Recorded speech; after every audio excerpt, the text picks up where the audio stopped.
আসসালামু আলাইকুম, সবাইকে আমার চ্যানেলে স্বাগতম। আশা করি সবাই ভালো আছেন। আজ আমি আপনাদেরকে কিতাবুল ফিরাউনা থেকে একটা বিদ্যা দেবো, যেটা মিলমিশ নষ্ট করে একটা ভয়ানক কবচ, যেটার কাজ 1000% গ্যারান্টি আপনার কাজ হবে। স্ক্রিনে আমি বইয়ের কি দিয়েছি, ওই যে হারটা দেখতে পাচ্ছেন, এটা হচ্ছে চন্ডালের হার, যেটা বই জাগ্রত করার কাজে ব্যবহার করা হয় আর নানান কাজে ব্যবহার করা হয়।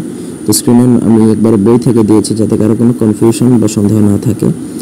যেটা ভয়ঙ্করভাবে মিলমিশ নষ্ট করে, যেটা স্বামী স্ত্রী হতে পারে, প্রেমিক প্রেমিকা, ভাই বোন, আপনার দুশ্মনের মধ্যে শত্রুতা করাতে পারেন, অফিসের বস, কলিগ, এক কথায় আপনি যাকে খুশি তার উপর এই বিদ্যা প্রয়োগ করে তাদের মধ্যে মিলমিশ বা সম্পর্ক নষ্ট করে দিতে পারবেন।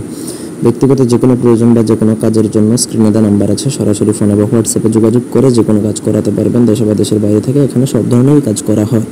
এই কাজটা প্রয়োগ করার জন্য আপনাকে ডুমরের পাতা আনতে হবে। ডুমর গাছ দেখা যায় মোটামুটি যে কোনো জায়গায়। আপনাকে ডুমরের পাতা এনিহাও কালেক্ট করতে হবে। সেই পাতার মধ্যে নিচের মানে তসবির, যেটা যে 2 লাইনের নকশা, সেটা আপনাকে মেশক জাফরান কালি এবং কুমকুম কালি একত্রে মিশিয়ে আপনাকে লিখতে হবে। নকশাটা লিখবেন ডুমুরের পাতায়, তারপর নিচে যে দুজনের মধ্যে বিচ্ছেদ করবেন তাদের নাম ও তাদের মাতার নাম সহকারে লিখবেন। লেখা শেষ করে ফেলবেন। আপনাকে নকশা লিখবেন খুবই সাবধানে, কোনো ভুল করলে চলবে না, পাক পবিত্র অবস্থায় লিখবেন। তারপর আপনাকে সেই যে নকশাটা লিখছেন সেটা একটা পলিথিনের মধ্যে বাঁধবেন, না হলে পাতার মধ্যে রাখে দিলে নষ্ট হয়ে যাবে।